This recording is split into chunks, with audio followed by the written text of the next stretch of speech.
This podcast is brought to you by the School of Advanced Study, University of London. Thank you very much, Miriam.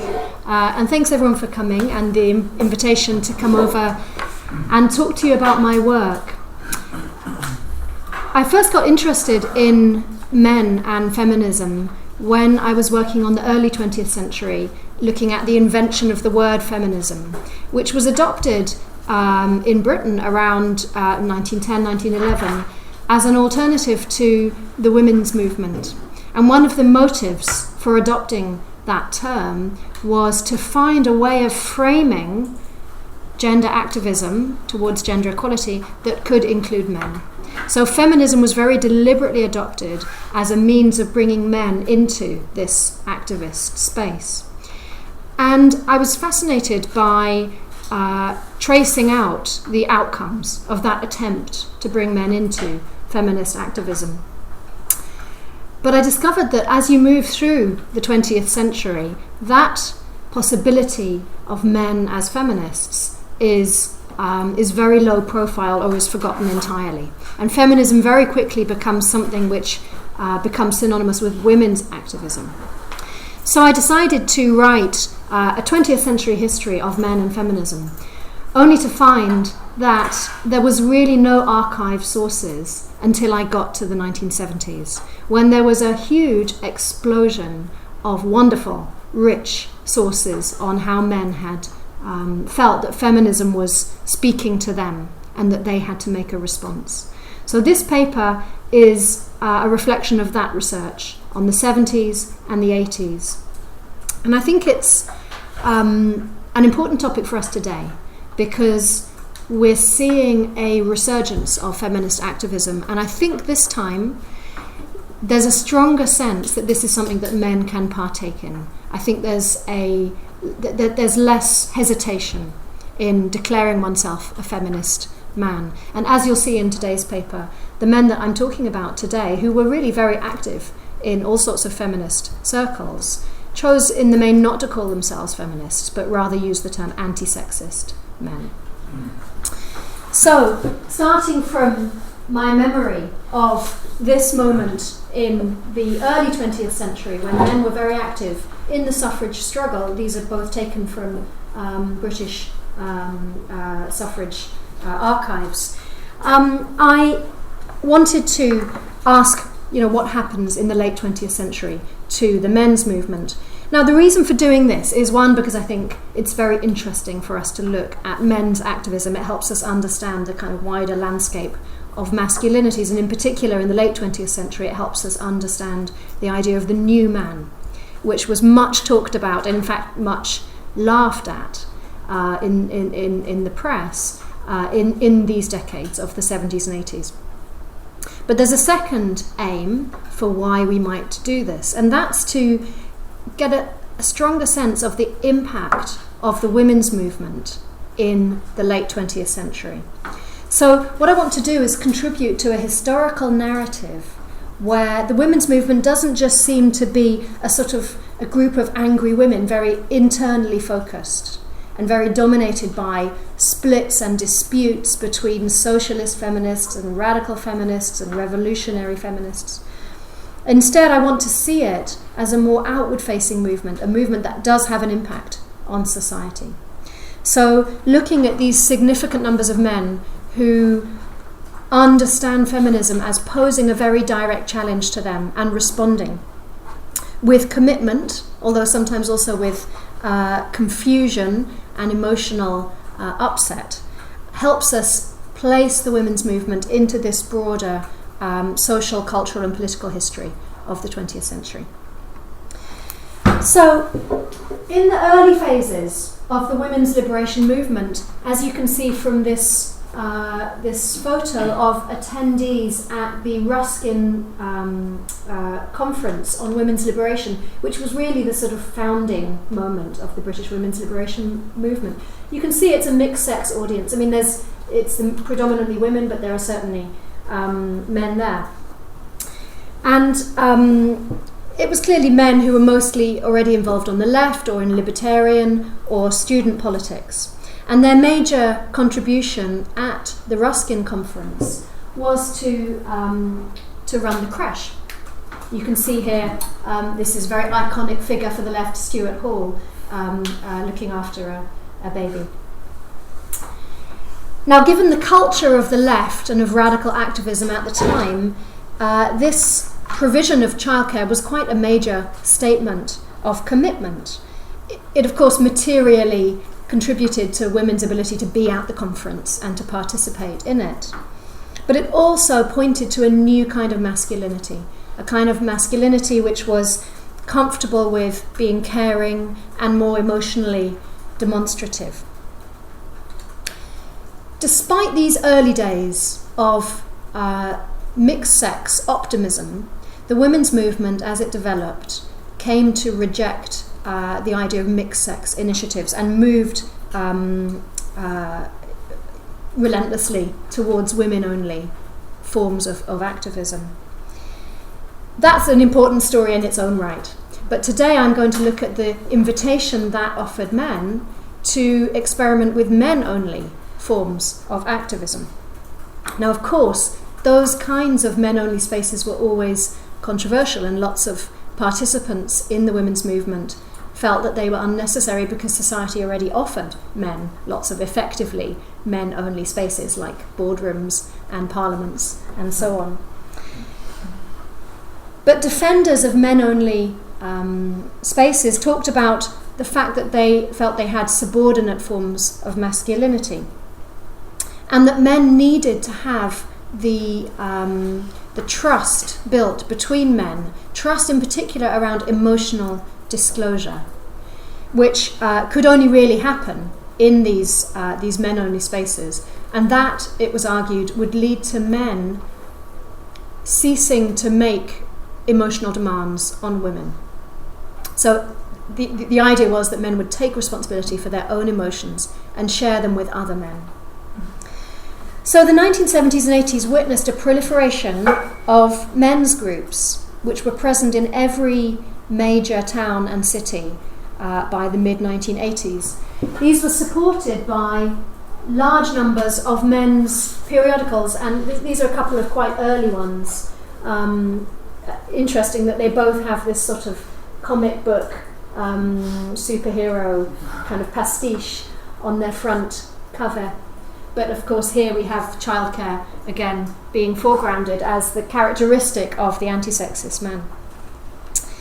And they were also supported by men's conferences. And I was fascinated by this because although I had worked for a long time in the history of gender and the history of feminism, I really had no idea just how extensive the men's movement anti-sexist activism was.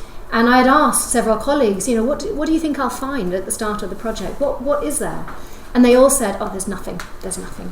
So to collect this archive and to recover some of this material, a lot of which came from people's attics. It didn't come from established archives. It's not there in the libraries. This came from me going around and talking to men and being given boxes of material. So very exciting for me as a historian. So this stuff is not well known. Men's groups were sometimes quite active. Here's a picture of, you can't really see it, but this says East London Brixton Men's Group, and they're participating in one of the large defence of abortion rights marches around 1978.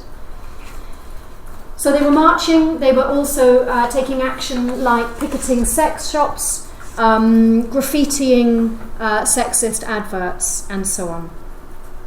Certainly we would look back and call this a movement. There's rough estimate, at least 10,000 core participants, and certainly many thousands more who buy periodicals or have a kind of fleeting relationship to the men's movement. Nonetheless, when I talked to men in my oral history interviews about their activism, they were very reluctant to call it a movement. They'd use that term with irony or sort of quote marks and caveats that it didn't really count as a movement. And I think this was largely a political rationale, that it seemed presumptuous to term a movement something that was actually the representing the powerful, the oppressors in a patriarchal society. So it was very hard for men who wanted to respond to feminism to know how to build an institution or to build a movement that they felt on some level was illegitimate.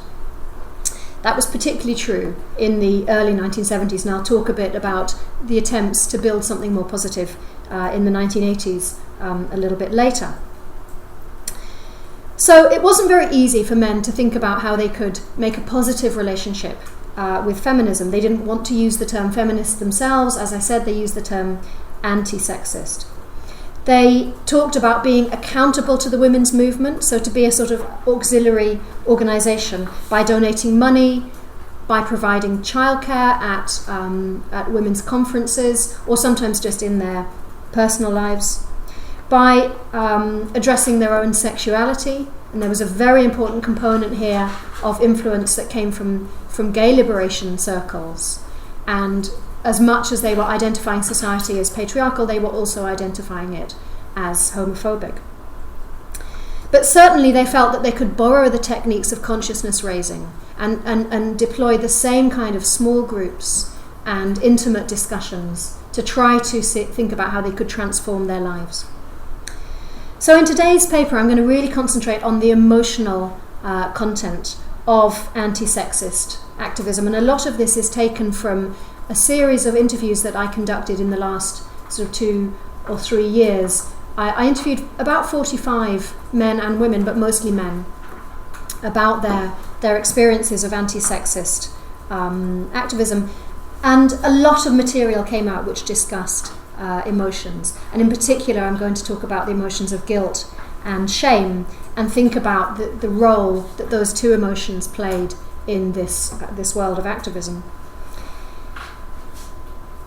In doing this, in looking at these experiences of guilt and shame, I want to try to take a moment to reflect on how we go about doing the history of emotions, which of course it's not such a new field now, but it's still, I think, a field which is very fluid in its methodologies. I don't think we've got an established way of doing the history of emotions. And of course, one of the aims of doing the history of emotions is to show how what is felt might change over time. And I do think that this is a very clear moment where men intended to feel differently, where they identified a sense of emotional suffering, that's William Reddy's term, and sought to insert new kinds of feelings into their repertoire. It gives us a fantastic history of emotions case study because these emotions were being so closely scrutinized. And one of the problems for us as historians of emotions is the lack of records that emotions leave. They tend to be ephemeral experiences that don't necessarily leave any traces. In this case, we have very closely recorded emotions. But one of the points I actually want to make today is that the emotions which leave traces, which are recorded, aren't necessarily the emotions that are felt. So I'm going to be talking today about the limits of what we can do historically and the methods that we might be able to use to read emotions against the grain of what people say they're feeling emotionally. It's also a chance for us to think about what emotions mean. So I think in the early days of history of emotions, we tended to think about emotions as a kind of epiphenomena. In other words, something which just sort of accompanies other kinds of historical changes. And I think that I want to make a stronger claim for what role emotions might have historically. I think that emotions have their own kind of causal power and their own kind of significance. We need to insert them as active agents, if you like, into history. They're not just something that accompanies other kinds of changes. So in this case, emotional change was one of the central goals of the men's movement. And it's been very helpful to use some of the techniques and concepts of history of emotions, and particularly here Barbara Rosenwein's idea of emotional communities, to be able to think about what kind of emotional community was being formed around anti-sexism, what kind of emotions work was being undertaken. And ultimately I'm interested in whether this idea of emotional change for men was something that was achieved at the expense of relationships with feminist women, and whether these negative emotions like guilt and shame can ever really provide the basis for social movement activism. Okay, so it's very clear from my sources that lots of the impetus towards feminism for men was because they had this perceived sense of men's emotional inadequacy. It was very widely accepted that British men were not encouraged to express their feelings, and that led to repressed forms of selfhood and very damaged lives. I think one of the reasons why emotions were so central to anti-sexism is because it was historically co-present with a very significant shift in the sort of wider topos, which was the shift towards grassroots therapeutic initiatives, the therapeutization, if we can use that word, of culture. And I'm talking here about initiatives such as co-counselling, such as gestalt therapy or primal therapy. Interestingly, again, these are techniques which are quite resonant with some of the techniques that are becoming popular today, such as mindfulness. So I do think we go through these historic periods of becoming very interested in this kind of active manipulation of feelings. And that was providing an infrastructure that was one of the key supportive elements of men's anti-sexist activism, that was allowing them to work together in sort of peer-to-peer workings through of their feelings. So on the one hand, you have this resource of grassroots therapy culture. On the other hand, I also think that what's influencing anti-sexist men is their perception of the extraordinarily supportive, warm emotions of the women's liberation movement, which was deliberately premised on the idea of unconditional love and support between women in consciousness raising. Now, clearly in practice, I don't think all consciousness raising groups achieved that by any means. But it was an aspiration, and it was clearly a reaction against the quite competitive, quite aggressive forms of politics that characterised the left in the 1960s and 70s. And I think that for women to prioritise their emotional relationship with other women was pretty unsettling for lots of men who were used to being emotionally supported by women, and it left lots of men feeling quite jealous and quite discomposed. If we look at the reflections from participants in a Brighton-based men's group, and this was published in an anti-sexist magazine in 1979, it gives us a good sense of this kind of powerful sense of emotional potential in consciousness raising. So Owen Davis wrote, "I felt very affected by feminist ideology. I remember feeling almost incoherent with excitement at the first men's group meeting, just with the joy and relief of being able to let it all out." And that's a very nice quote. It's a very characteristic quote of this feeling of coming to terms with one's feelings in a new way. Nonetheless, he still felt very nervous about confronting the emotions of others and what he called getting out of control of myself. So that you still have this kind of interplay between expressiveness and self-control. And another participant in the same men's group reflected after, these were the reflections after they'd been meeting for a year. He said, "I've been stifled by fears about your reactions to me." So while men were quite committed to feeling differently, I don't think this was an easy reconstruction of a new kind of emotional community. So they were aware that patriarchy imposed a certain kind of emotional anomie on men, but they didn't find it at all easy to trust other men with their feelings. As late as 1985, a London activist still commented that, quote, "The trouble with us men is that we're usually so blocked off from listening to our feelings, it takes an enormous amount of adjustment getting in touch with them. We need to read our feelings like we need to read a speedometer." And I love that metaphor because I think he was very deliberately using a motor vehicle metaphor to try to find, I don't know whether he was being ironic or whether he was just deliberately trying to find a language of emotions that he thought might appeal to men. So Owen Davis was very characteristic, and a lot of the men who describe being in men's groups talk about collectively experienced forms of emotional release. So Jeff Hearn, another interviewee of mine, recalled that his men's group was, quote, very joyful and very hilarious, sometimes absolutely hilarious. But nonetheless, the first emotion that he recalled from his men's group, and I asked him about it, was tears. So men experienced a lot of anguish in these discussions, in consciousness raising, and responded with crying both collectively and alone. Jeff Hearn recalled one men's group session where he was, quote, really going full pelt for both anger and crying at the same time. It was very interesting to me that in the interviews that I was taking, and these were interviews that were happening 30 or sometimes even 40 years later, lots of men commented on how emotional they felt in the interview, and some of them cried in the interview. Now, the tears were the mark, I think, of the success at setting up a kind of trusting, caring space that provided a space where it was safe to cry.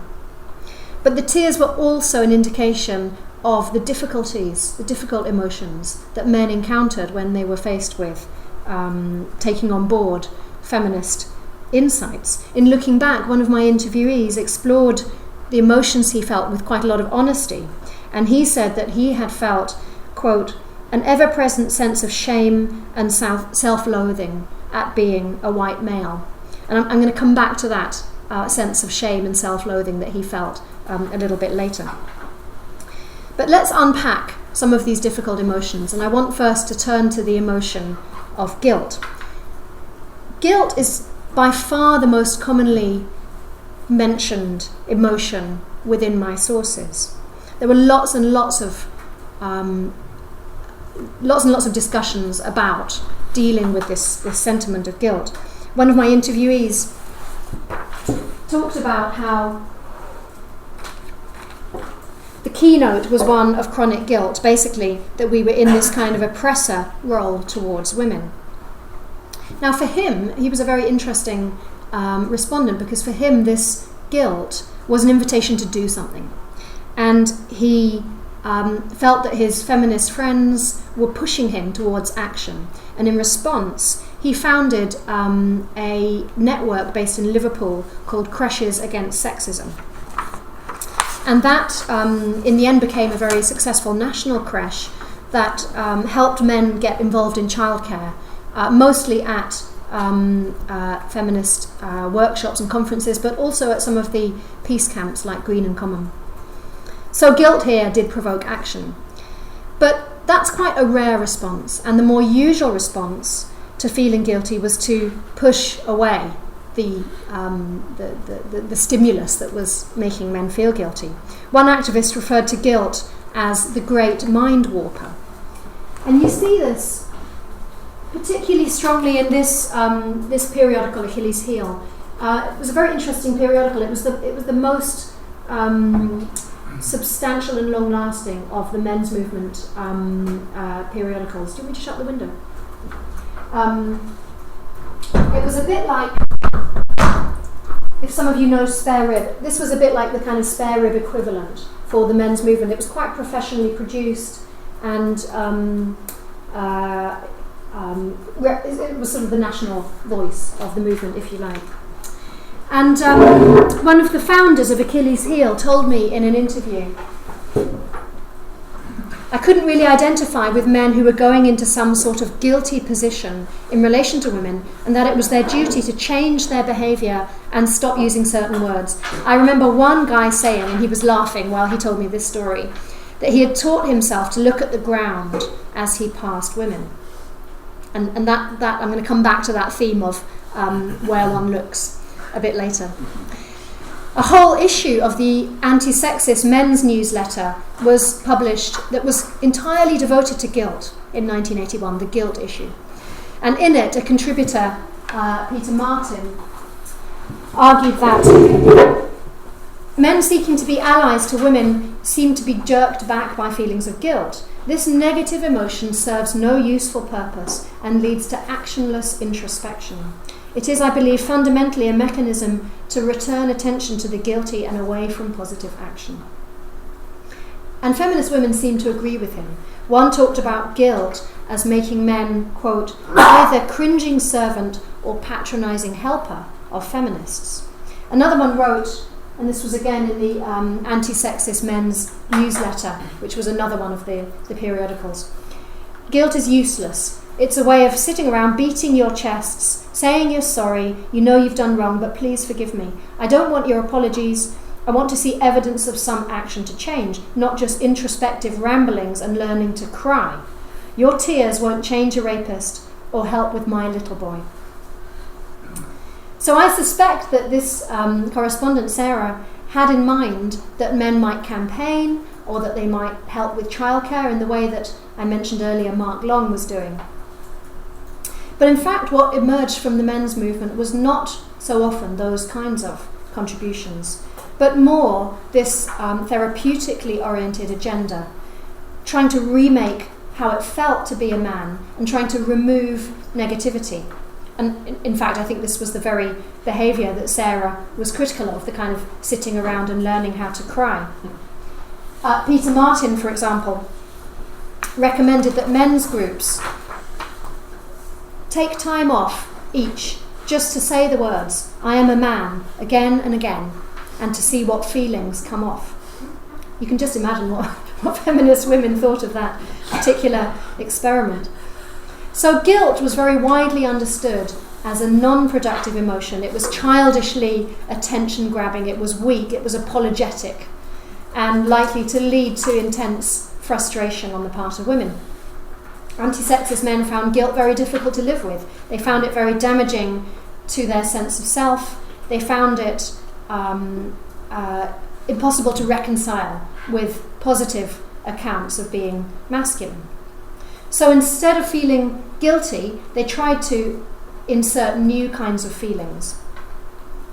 Now, I do think that some found very positive ways of doing this, and I certainly don't want to give the impression that this entire project was a waste of time, because I think that when you look at the changes in individual lives, I think lots of the men that I interviewed really did find new ways of living, and that they had been very strongly influenced in positive ways, particularly in relation to childcare, and particularly in relation to their own children, by this process. But it's also really clear that lots found the attempt to change their emotions a very challenging process. Danny Cohen, who was another of the people I interviewed, wrote about his own group, which he described as, quote, a mixed group focusing on patriarchy and how to achieve a non-patriarchal society. So this was quite an unusual consciousness raising group in that it carried on being mixed sex after those early 1970s experiments, which mostly led to the end of mixed sex consciousness raising. But he says, of his experience, he says, we went very deep and ultimately it became too painful for the group to continue. In more extreme terms, another of my interviewees talked about being in a therapeutic and spiritual group. And he says, I've got this quote, yes, I have. It was very distressing, it was very frightening, it was really scary stuff. Took me probably 10 years to recover from it. It was really destabilizing as well as healing. If you really want to plumb the depths of the human mind, you can get lost and maybe not come back again. Another one talked about primal therapy. I don't know if any of you know primal therapy. It's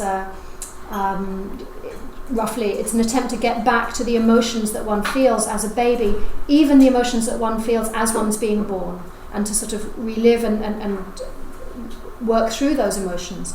And this interviewee described how he found it to be, quote, a very scary environment where he had learnt to shout quite a lot.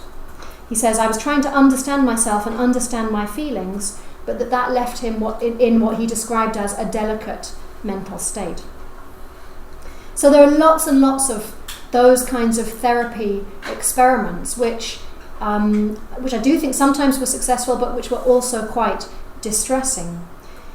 One of the reasons why they were distressing, I think, is the fact that they were peer-to-peer, in the sense that they were not guided by any particular professional mode of conduct and practice.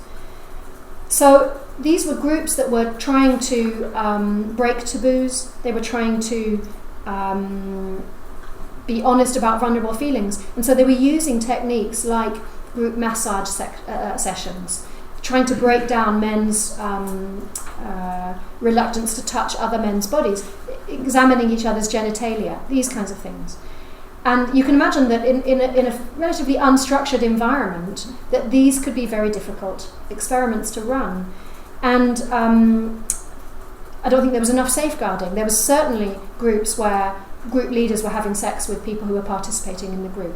So these were quite explosive situations, and I'm not surprised that lots of men said it took me a while to recover from that kind of experiment. So some men's groups persisted, and in some cases the men I was interviewing were still in their men's groups. And in fact I did some interviews which were group interviews with an existing men's group. So some men's groups had lasted for 20 or 30 years and had become wonderful, warm places of friendship and support. Others just broke up quite quickly. Still others, and in a way this is the outcome that I'm very interested in, went from these kind of therapeutic experiments into a much more sort of in-depth experiment with positive visions of masculinity. And in Britain today, if you ask people what the men's movement was or is, this is what they associate it with. So this is the attempt to use rituals and ritualistic forms of male bonding. Sometimes this was done by the kind of classic going out to the woods forms of experiments. Sometimes it was done with kind of sweat lodges and other kinds of ritual borrowings from what was seen as often Native American or indigenous cultures. And this was very influenced by the American men's movement. And it's kind of best summed up in its classic text, I and John, which was published in 1990 by Robert Bly, the American. But I and John shouldn't really be seen as the kind of inaugurating text, because it was really just describing what was already happening. And there's lots of these experiments in the 1980s. And I think what's happening there is a parting of ways, really, with the feminist movement. Lots and lots of men started with a very genuine commitment to reading feminist texts, debating with feminist women, taking on pro-feminist or anti-sexist forms of childcare and activism. But that's really not where they ended up. They ended up in a space where it became legitimate to talk about men's liberation in ways that I think the women's movement became very suspicious of. So in a way, what I'm trying to do here is explain how that was the outcome of anti-sexist men's, or it was one of the outcomes of anti-sexist men's activism. And in order to do that, I'm going to turn to another related emotion, the idea of shame. And I want to try to distinguish shame from guilt. Now this is quite difficult. I think it's difficult to do it just on an everyday basis, let alone difficult to do it historically, because these two emotions often come together and they're quite close. But I'm going to suggest that it was a very prominent part of the experience of men's engagement with feminism, this idea of shame. But there aren't any very overt references to it in the source base. In fact, I quoted one of the references at the beginning of this talk, which was a retrospective account where somebody said, I felt this terrible sense of shame and self-loathing at being a white male. That was the only reference to shame in all of my material. But my interest in the idea of shame came from a collection of anecdotes that were recounted to me by men when asked to reflect on their relationship with feminism. And all of these anecdotes involve problems of eye contact and gaze. And I mentioned to you already the quote from Paul Atkinson, where he laughs at men who looked at the floor as women went past. And that was just one of a whole set of descriptions of this sort of problematization of where to look. Another man who had participated in men's groups while he was at university in the early 1980s described to me his participation in defending users of abortion clinics in California, where he'd moved to after university. And he was very ambivalent about this kind of activism and as a man participating. And he commented, so this is his description of going to make sure that women could get into these abortion clinics. He says, as a man, I felt really embarrassed. I felt embarrassed to be there. And yet, I felt it really important to protect their right to do that. But I also felt that I couldn't even look at these women. I didn't want to. I didn't want to be there. Another man who was, this is actually the same man that I quoted earlier, who said that he felt guilty. He also told this narrative, which was about staffing feminist creches. One of the experience of creches is not having eye contact with any of the women. I'm not here, really. I felt much more secure with at least 2 children under my arms, but looking at the ground. No. A third man, who was part of the creche work happening at Greenham Common, gave a very similar story. There was a whole school of feminism that you kind of almost didn't make eye contact with, because certainly at Greenham Common, I always found at these big events, at feminist events, I always felt uncomfortable because I didn't know where to look. So at moments of public activist commitment, a lot of men found that they couldn't meet the eyes of activist women. Another man recalled, this is my favourite quote actually, I remember once being on a tube and reading Spare Rib, the feminist magazine, and a woman sitting next to me smiled at me. So I shut my eyes, and I kept my eyes shut for the rest of the journey because I just didn't know, I had no idea how to deal with that. Interestingly, the whole question of eye contact also emerged in the interview process. I interviewed one man, Dave Bagent, who had been working as a firefighter in the fire service in the 1970s and 80s, and he talked to me about how during his work, he said, I never looked down on women. But as he was telling me this, he also commented on his own gaze in the interview, and he said, I don't know whether to look at you or look away. I'm not sure. I don't like looking away. It's not my way. So he was, and he was visibly sort of discomposed in the interview, didn't know where to look. Afterwards, actually, he commented to me afterwards, it's because I was ashamed. So he was also somebody who mentioned shame. So this was very interesting for me, and I think it's interesting for us all as historians when we encounter, whether in texts or in oral history interviews, this sort of clustering of anecdotes. We can't look away from it ourselves. We have to ask what's going on here. Why is everyone using the same language? What's happening? And I should stress, this wasn't something that I had asked about. I didn't deliberately set out to ask anything about eye contact. It was only afterwards that I really realised there's this very curious recurrence. So my initial way of thinking about this was to think that this was because of feminist theories of the phallic or the patriarchal male gaze. And I'm sure lots of you know the work of feminist film critic Laura Mulvey, who in 1975 published her manifesto, Visual Pleasure and Narrative Cinema. And that was quite an early attempt to talk about the ways in which women are structurally objectified by being objects of a male gaze. And she felt that there were very deep aspects of feminine subjectivity which were invested in being looked at and not in looking. So she had this very interesting account of male gaze and also women's complicity in it. And that, I think, built on earlier work by John Berger, whose very famous Ways of Seeing was published in 1972 and had sort of problematized the way in which we might look at women's bodies in the Western art tradition.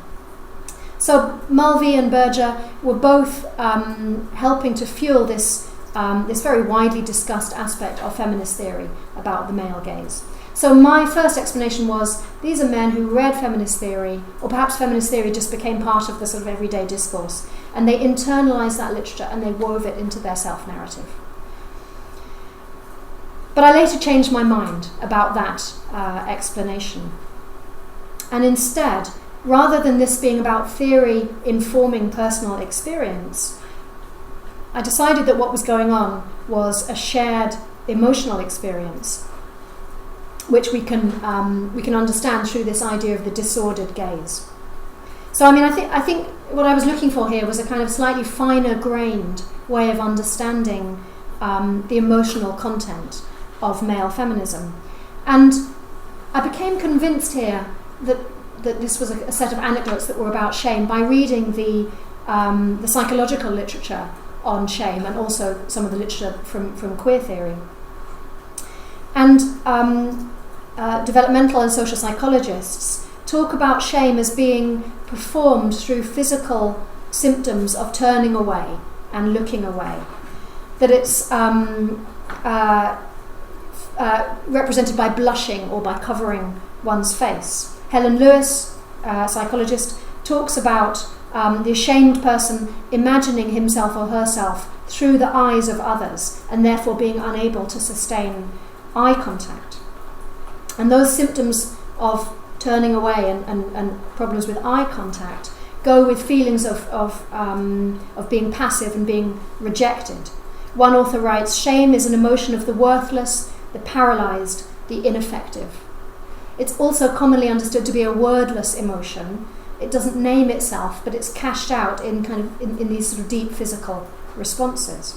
So when I read that literature and then thought again about the collection of anecdotes around gaze, I felt that there was a very, very strong resonance. These are stories that don't name shame, but they seem to perform shame. So, what difference does it make that I argue that guilt is the conscious emotion, but shame is the unconscious emotion here? Now, the sources on guilt that I described earlier talk about guilt as an emotion that's largely rejected by the men's movement. It's a difficult or pointless emotion. But the literature from developmental and social psychologists and social theorists actually have a very different kind of account of guilt and shame. So shame is understood to be a negative emotion. It's a moral emotion, but it's not a moral emotion which is productive of any kind of action or reparation. It's an emotion that they argue envelops the whole. It acts as a kind of critique of your whole being, and therefore it produces bitterness and blaming and resentment. In comparison, the readings of guilt suggest that it's an emotion that is productive of a sense of responsibility, a sense of empathy. So rather than feeling guilty about your whole self, one feels guilty about specific acts for which reparation can be made. Now, I think it's hard for us to offer totalizing accounts of emotion, and I think it's clear that some kinds of guilt can be unresolved, can be damaging. But it's argued by psychologists that guilt can lead us to, quote, give up rights, perform actions that are symbolic substitutes for making reparations, undo wrongs, make order out of disorder. In other words, guilt seems to be a potential prompt for exactly the kinds of things that pro-feminist men, anti-sexist men were hoping they would be able to achieve, to right the wrongs of the patriarchal order, to give up their power. So it's an irony, a historic irony, that anti-sexist men spent a lot of time repudiating guilt. If they had seen guilt as a spur for reparation, they might have spent less time establishing what became a very sort of either-or politics. So either you were guilty and responsive to feminism, or you were positive about masculinity and you tried to create new forms of positive male emotions and male bonding and so on, the kind of politics that led down the road to the men's movement and men's rights. I think that there was no need for these two politics to come apart. That in fact, if men had embraced guilt more closely, that you could have had a men's movement that allowed for more workable kinds of activism and allowed for more dialogue with women's liberation. But instead, I think it was the unacknowledged shame that I think was being felt by anti-sexist men that made it very, very hard to build up institutions and embrace activism. Now, I realise that this is a controversial historical judgment. Methodologically, I think it's quite interesting for us to ask, can we go back and sort of retrospectively rework, reanalyse emotions and claim that historical actors were mistaken about their guilt, or they didn't have any insight into their shame? This kind of, to me, seems like quite heavy-handed forms of intervention for a historian to make. But I do think that in relation to emotions, we need to explore these kind of critical approaches that might challenge the self-reporting of emotions. I think that emotions are not transparent to people who experience them. They're linked to dreams, to fantasies, to physical routines, to gestures. They need to be read into rituals or forms of behaviour, such as this question of eye contact, that don't necessarily reference them or name them.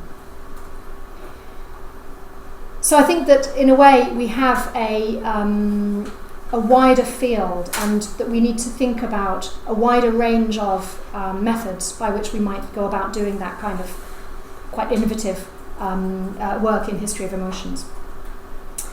So the reworking and scrutinising of emotions remained a very urgent concern for anti-sexist men. I don't think that collectively there was a resolution, particularly of men's emotional inadequacy, although, as I said earlier, I do think that some individual men felt that they made very significant personal gains.